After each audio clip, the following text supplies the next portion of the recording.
So in today's Sandbox session, we're talking about developing innovative tourism experiences. And with us this morning, we have Ian Stone. Ian returned to Newfoundland and Labrador in 2010 from Western Canada. And since that time, he and his wife, Rebecca, have actually started 5 companies, which I'm sure you're going to hear a lot about this morning. Tour, Taste, and Transform Gros Morne, Atlantic Healthy Oceans Initiative, and their most recent venture, Gros Morne Inn.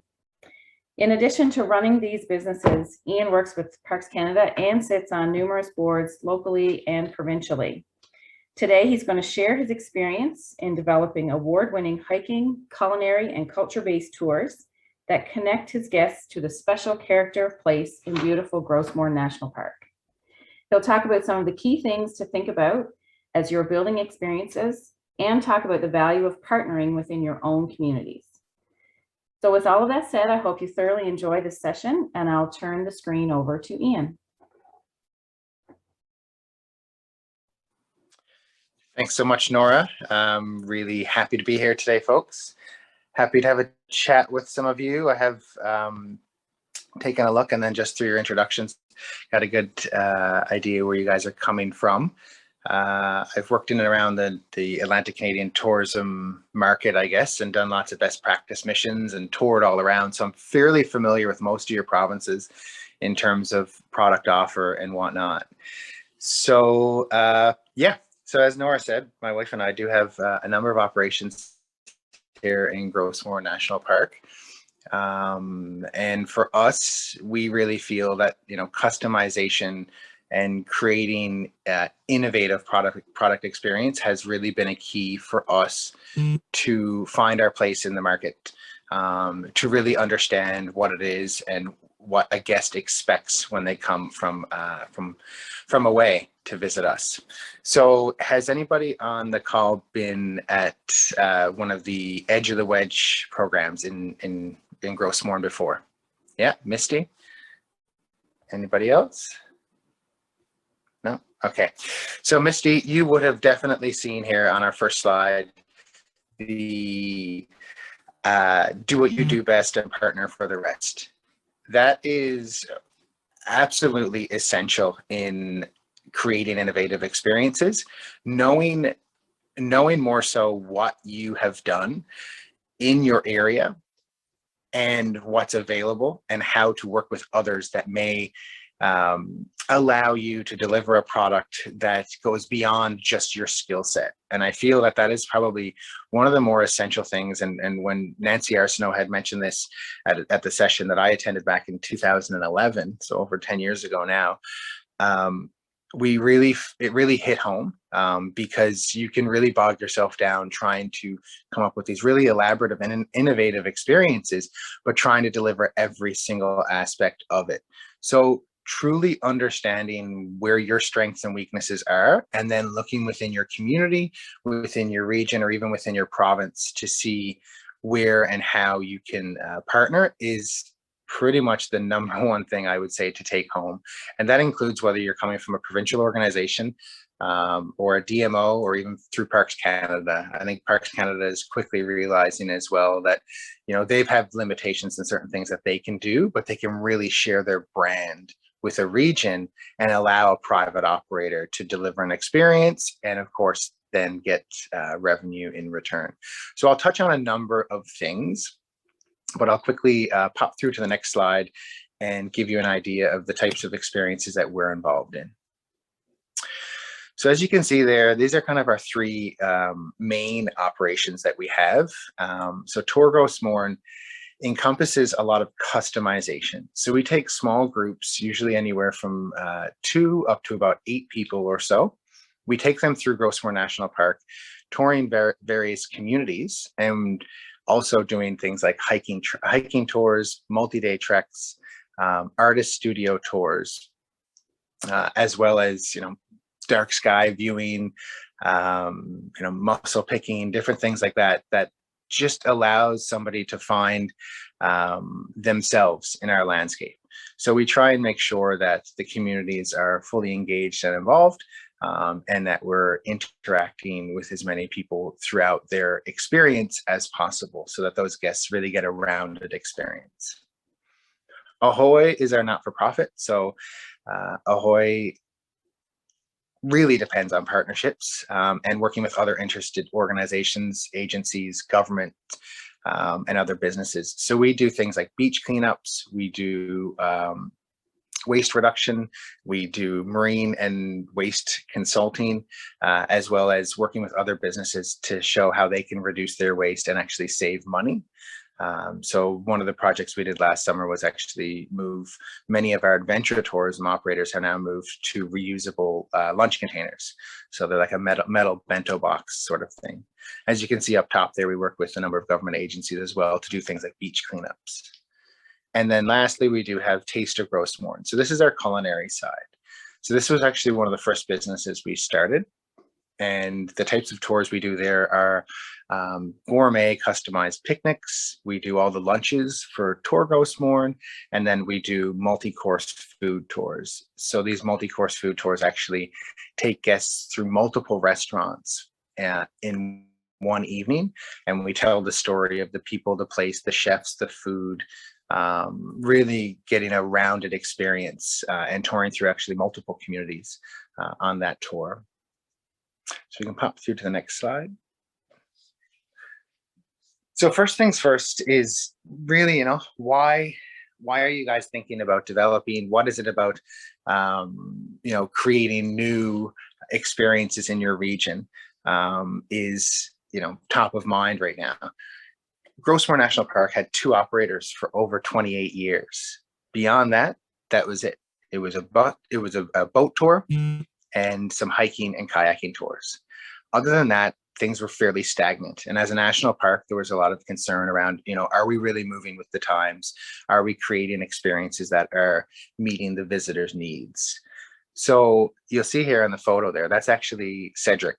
Cedric and Parks Canada, along with Fred Shepherd and a number of others, came up with an idea called Writers in the Wild. And while this is a Parks Canada experience, it was something that really made me think outside the box when it came to delivering experiences. So during a festival every August in Woody Point, Parks Canada actually takes writers and musicians out into the wild and has guests come to Lomond campground to actually come out into the wild, sing, learn, listen to recitations and music and whatnot. So this was very different than what Parks Canada was traditionally used to doing in terms of doing interpretation on trailheads or doing interpretation through visitor centers and visitor programming. Of course, this was done almost 12 years ago.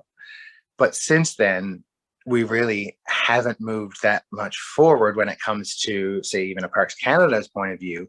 But within the community, we now have close to 12 new operators.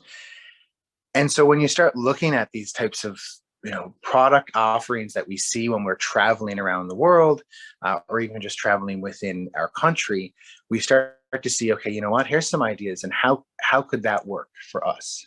An example would be the food tours. So for us, I was up in Whistler, and I actually had seen there was a food tour visiting multiple restaurants, and I said, okay, this is kind of cool.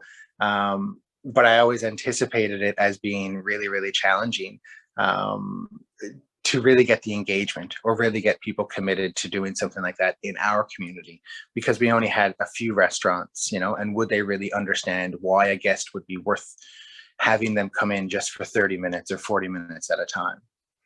So you can take a look at things that are being done in other areas. I guess the phrase kind of is a rob and duplicate, has been said before, but imitation is the best form of flattery. And we do actually realize that many of our guests have been to Western Canada before they have even come to Atlantic Canada.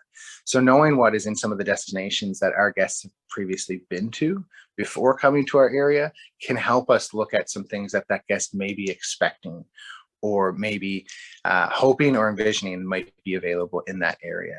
Of course, something around tied to culinary always serves well when you live on the ocean and whatnot. So in Atlantic Canada, any sort of culinary experience really does really, really well.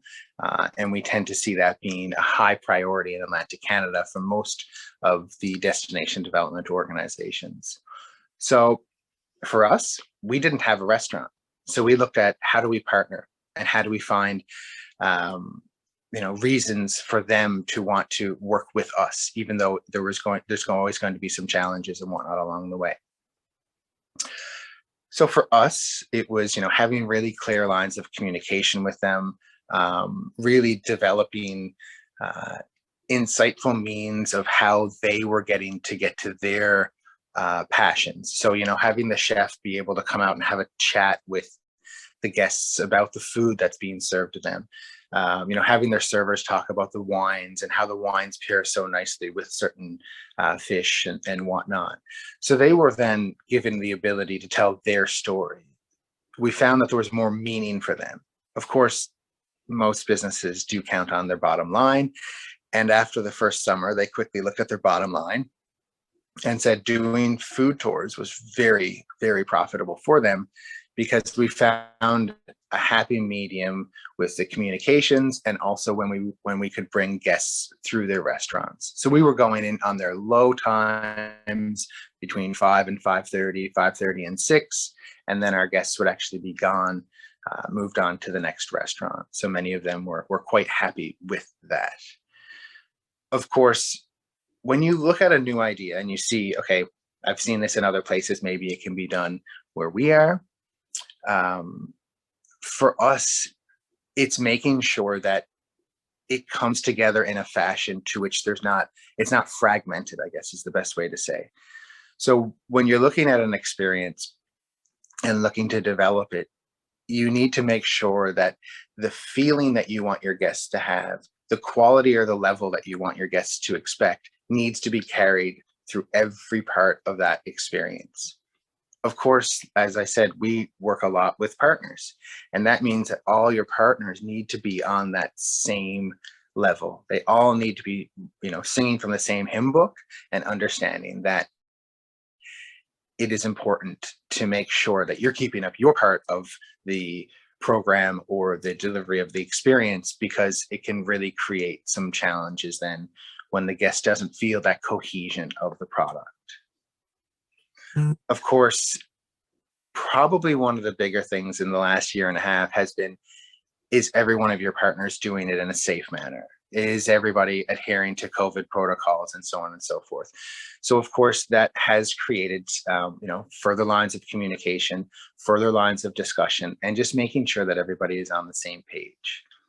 We have, had some of those issues, as most destinations have had, and we've had to look at, our more innovative experiences may have been, combining multiple couples, multiple bubbles. And so, how do you work around that? So again, we found ways to look at, could we be innovative in how we delivered things given the COVID protocols and whatnot? For us, we focused more on bubbles. So we actually reduced it down to 4 people per tour, and tried to focus on that. But coming out of this, I think that, we should be a little bit more freer and open to be able to do things with larger groups or whatnot that fit your needs. One of the other key things, of course, is going to be utilizing research. So many of you work with Parks Canada or with your local tourism boards, or work for the province in terms of destination development. So really finding on the ground up-to-date research is essential for creating new products. The market is changing so rapidly. Really thinking that data that might be 3 or 5 years old is really useful for creating a new product is not. Unfortunately, getting data and collecting data and coming up with the research that's needed is expensive. So you really need to make sure that you're communicating, again, with your partners, finding out what's going on in each region, finding out what's going on in your community, talking to various aspects of the tourism industry. So not just saying, I'm going to check with all the other accommodators, but saying, I'm going to see what's going on in the restaurant industry. I'm going to see what's going on the tour side. I'm going to try and get a feel for where our target market could come from, and if there's any changes or pivots in that. That being said, if you take risks and get more heavily invested in an international market, I think we've all learned that is a little bit more risky nowadays, just given the way things are post-pandemic. really allows you maybe to then look a little closer in on your communities and in on your regions to find some of those niche markets, which then may need a product. And lastly, in terms of understanding why we're developing, it may be as simple as sharing the resources to reduce the risk. Everyone right now is cash strapped. So how do we find ways to create experiences that aren't going to break the bank? It's not any, like, I've never found this in the 8 years that we've been in business. I've never found that you've got to spend money to make money. Yes, you need to invest time and effort and energy, but just throwing money at something, figuring that, you know what, if I spend the money, people will come. I've unfortunately watched it happen a lot where people have said, you know what, I just need to make this one big investment. I just need to buy a couple of these, ATVs, or buy a few of these side-by-sides, or buy these, very heavy capital cost products, or I need to build this big building. And I think if any of you, especially those that were at GMIST, understood what was to be taken away from that, is that use what's around you.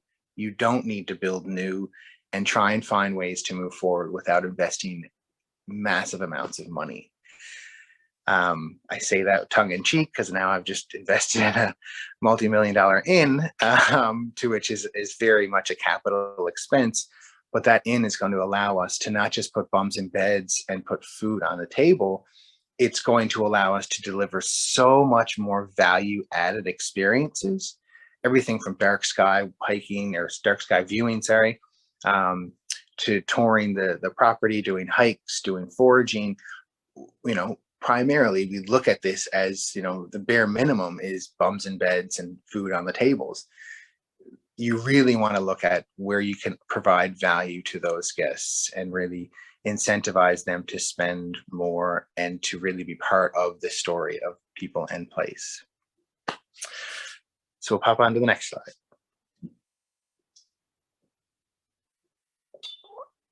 So as I said, when you look at your markets, a big challenge is knowing your target market and knowing them really, really, really, really, really well. And I cannot say that enough. I have watched a lot of operators say, you know what, I'm passionate about this. I'm passionate about this. I'm passionate. And I'm like, you know what, I really, really, really, really value that you're passionate about what you want to do, but it doesn't necessarily mean there's a viable market for it. So really understanding that there has to be a market for the product that's out there. I know this is, fairly basic to say, but when you get into people's passions, whether it's knitting, whether it's hunting, whether it's ATVing, whether it's fishing, anything, people's passions tend to create a glossed over experience of maybe this is more viable than it is. So understanding why, I apologize for some construction here, but understanding why you need to have a good target market and have a strong understanding of seasonality, a strong understanding of opportunity, is really, really, really essential. Just 1 second.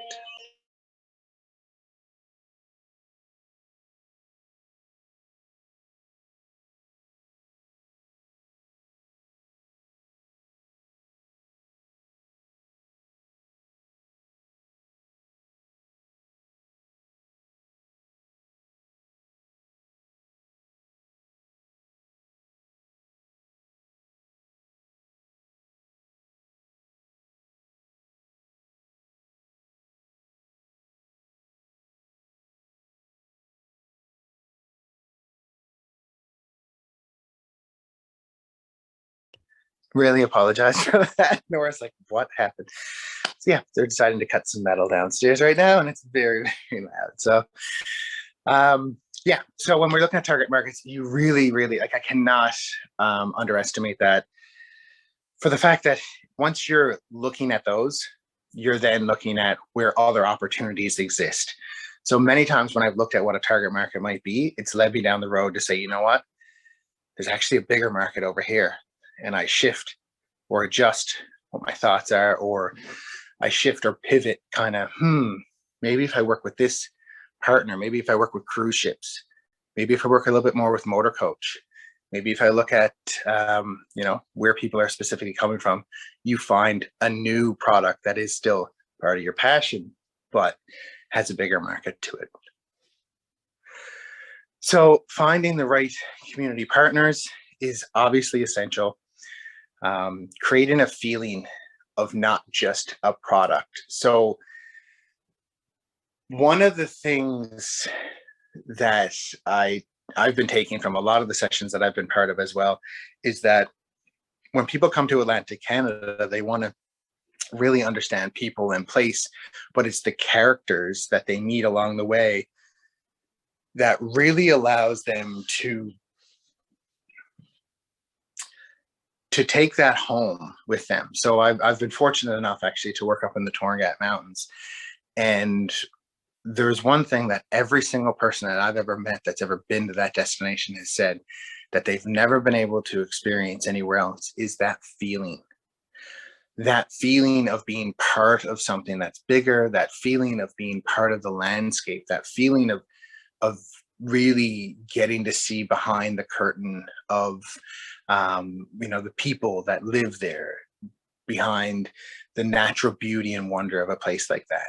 So 9 times out of 10, even when we look at a lot of our TripAdvisor reviews and when we look at a lot of our feedback from guests, it's not that they say, oh my God, it was that food was all I remember, or oh my God, that the guide was just so amazing.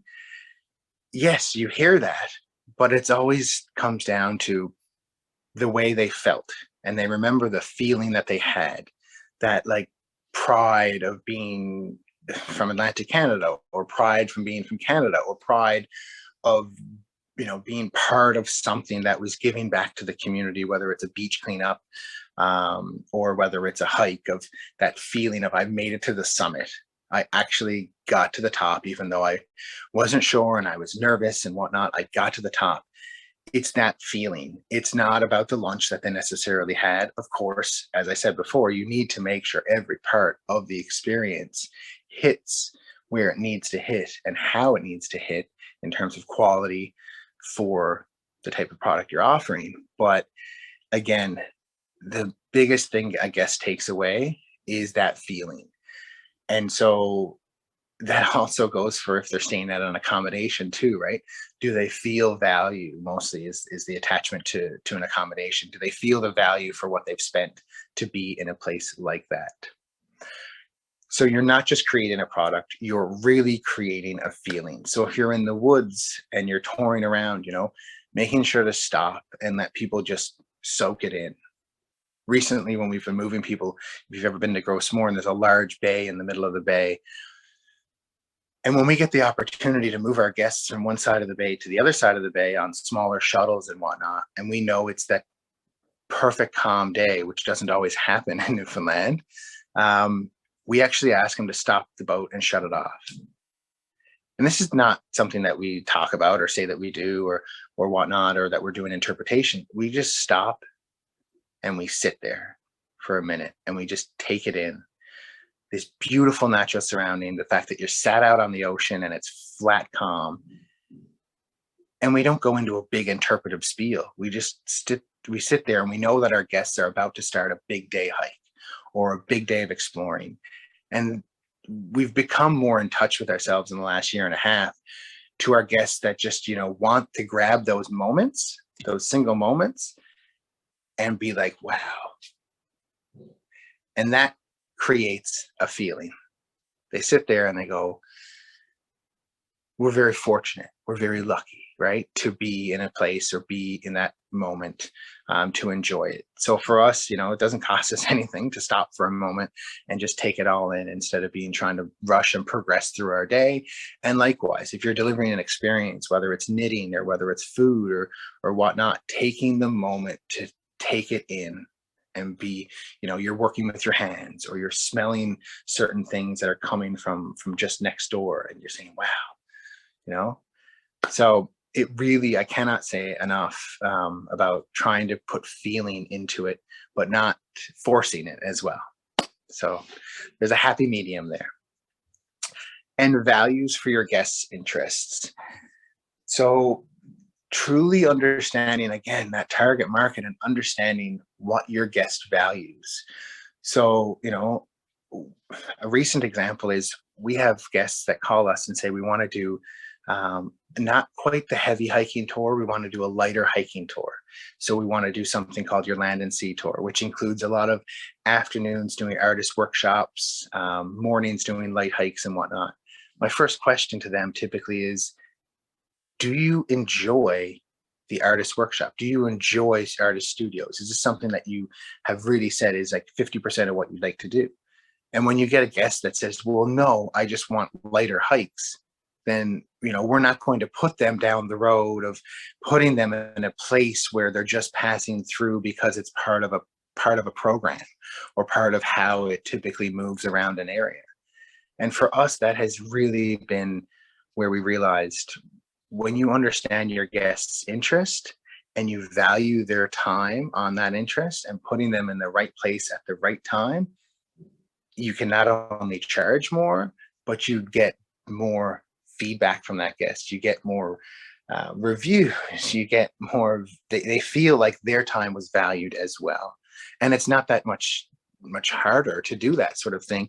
It's typically for us a conversation with them beforehand that just says, hey, what are your real interests? What are you really into? Because especially when you do any sort of big touring, group touring, whatnot, it is hard to create things that feel personalized or individually matched. And so for us, that is a big part of how we are moving towards, I guess I call it innovation, but really it's just treating people like people, not cattle. Moving people through an area by means of even though they've just missed the last tour group 5 minutes ahead of them, they don't know that they were just 5 minutes behind of another tour group. They feel like this is a personalized part of every journey that the guests go through. So there's a lot to be learned there. Again, you see in our photo there, we partner with everyone that we can generally. So things like Gros Morne coffee roasters, Newfoundland chocolates. So every one of our guests gets sent a care package with this in it. So, we make sure that they're at local artist studios. So they have the opportunity to take a piece home. So when they look at that piece, they're reminded of that feeling of warmth, that feeling of being cared for, that feeling for being looked after. And many of our guests do want to come back for second and third trips. So we found that an innovative experience allows them to think, okay, no matter where these people take me, they're going to be innovative and look after me. And it's allowed us to now look at places like the Torngads, places like even New Zealand and other destinations that they'd like us to take them in the long run. We'll pop to the next slide. So some of the lessons learned, and there has been a lot. Like I said, we try not to put a lot of heavy financial investment in because the losses then are just, they're so much more challenging.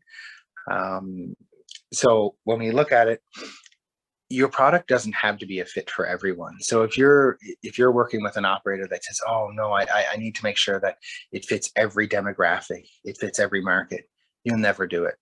The product won't hit, it won't land where it needs to land. So you really need to understand, everything comes back to that target market.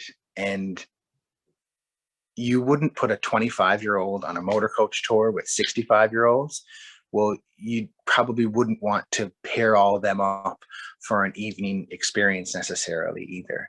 So you want to get those people with certain life experiences in and around each other in the same ethos. They've got similar thoughts, similar views, similar whatnot, and it helps your product land a little bit better, and it lands a little bit softer, especially even if there's political views or now vaccination views, whatever. We've found that, sometimes it does work to really separate those out. And that's where we look at things like large groups versus small groups. You really don't have to create something that's going to get millions through the door. You really need to create something that is tailored but becomes functional in terms of covering your cost clearly, but having a market that you don't see can easily be swayed based on the way things are going in the world. Pricing to fit the product, I cannot say it enough. And I think it was the very first thing that we did when we started Tour Gros Morne was that I actually priced our product too low. And I have a business background and I have all this knowledge and experience. And this was 7 years ago. And I was like, our price point has to be here or we will not be able to make it work. And I'm not talking like, oh, these are our costs and here's our price point. My price point I was setting was based on what I thought the market wanted and what the market could handle. For us, unfortunately, for us, fortunately, my wife said that's completely no. We need to put value to food. We're telling stories. We're delivering a remarkable experience, and we're one of the only. There's no other options. There's only us that are doing this tour. So we changed our prices from $79 per person to $149 per person. And I expected to hear a pin drop and not get any bookings. And we got exactly what we needed in terms of bookings. We got the type of client that we wanted. We had actually pushed out the clients that we figured were going to look at every part of the experience and wonder, okay, that costs $20, this costs $15, that costs $12. Those ones that are going to nitpick on what they paid versus what they're getting, especially when you get into that moderate and high-end clientele, you've got to separate them out. You've got to say, you know what, I'm either going towards this or I'm going towards value. So you're either going towards luxury or pushing towards value and the budgets and understanding that aspect. So for us, we pushed them up. Our food tour now costs $180 per person. And we have no problem 3 nights a week selling out anywhere from 6 to 12 people per week. So that's been a bit of an adjustment for us in terms of understanding that and not being so nervous around price sensitivities. And of course, the other challenges, especially if we're in rural or smaller areas, we tend to take a lot of consideration of what the locals think of us. And I have to be honest, in Newfoundland, the locals aren't our market. So if over 60% of your market is locals, then of course you have to really understand that. But if it's not, if you're running a 4 or 5 month operation and it is predominantly all, Ontario, Quebec, international guests, you really don't need to really be so stressed about what the locals feel about that product. We're about to open an inn that most people in our town won't be able to afford. Now we're going to have ways to engage with them. We're going to have ways that they can come up and have dining experiences and do things with us. But we know that 50% of the community is going to go, oh, that place up there, that's only for the richy rich or whatever. But at the end of the day, we're delivering an experience that's not offered currently in the park, and the market has said they need it. We've got guests that have not come to the park because this product doesn't exist. So we decided it was time to invest. Again, stronger partnerships and communication between businesses is essential. You cannot do every part of a fully engaged, extensive type of tour. And definitely if you're doing multi-day touring, don't be afraid of bringing in partners. Don't be afraid that they're going to steal your product or steal your ideas or whatnot, because generally the product you're going to deliver is part of your passion and you're going to bring them in for part of their passion. So they're getting what they want out of it and you're getting what you need out of it. And you're just bringing that cohesive views and vision together to create a stronger partnership and a more well-rounded experience. One of the things we did notice, I will say lastly, is that we have less visitation and we know our numbers are going to be down, right? There's less people flying right now. There's less access to Atlantic Canada in some regions. So how do we make just as much revenue as we were before all this happened? And our whole thing is again, providing that value, but getting more money, more spend out of each visitor's pocket. It has been said so many times, and the Newfoundland government has done tons and tons of research, that our typical guest leaves here with money still in their pocket. And, whether it sounds, not ideal or not, we don't want guests to leave with money in their pocket. We want them to be spend everything that they came to spend and have invested in these communities. And for us, it's making sure that if we don't offer experiences that meet those needs, finding ways to find somebody that would deliver those is really, really essential. So fostering an environment of change instead of stagnation. Oh, that's how we've always done it. That's how it always is. That's how it's going to be. It's too hard to change. You've got to find the few people that are willing to say, let's go, as I've coined them, the coalition of the willing. Find them in your community, whether they're volunteers, whether they're looking to be paid, whether they're just really good at organizing. Find that coalition of the willing, and they will help you find or connect to many of the other parts of your experiences that you might be looking to develop on or enhance upon. And they can help, because I mean, we all live in Atlantic Canada. We all hear lots of naysaying from time to time around the economy and around the way things are going, and things just aren't what they used to be. Well, there's a time now where we're seeing the largest influx of young people moving back than we've ever seen. And this is a chance now for us to have a very, very good quality of life and work-life balance. And when you get to deliver day in, day out the experiences or the product, or make people smile or make people feel in a way that's tied to your livelihood, you can't get that back. It's something that just resonates, and I've watched it resonate. I'm only 40 years old, but when I look at others that have returned in their late 20s and even 30s, and talking to younger people nowadays, they're really resonating true with that. And so they want to find ways to do this. So one of the pictures actually that I'll leave you guys with, the picture there is actually one of the ResCon staff from Gros Morne National Park, and they're doing some salmon tagging. And one of the things I was allowed to do about 6 years ago was actually go out into the river with the hip waders on, where they actually have a salmon fence put up, climb down into a box and see massive Atlantic salmon and count them. It was, to me, it was seeing behind the curtain. It was being part of a research project. It was being right there with nature in the river.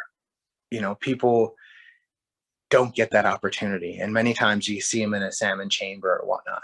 But again, that is a niche offer. It is an exclusive offer, and should be priced in a way that, generates and creates enough to maybe it is charged a lot more because the money then goes back to research or whatnot. But this was a product that Parks Canada wanted to offer, and haven't been able to make it work. Roadblocks, health and safety issues, so on and so forth. But again, taking these ideas, and I thank Parks Canada for giving me lots of ideas to look at, but making them happen is the challenging part. So again, look for that coalition of the willing.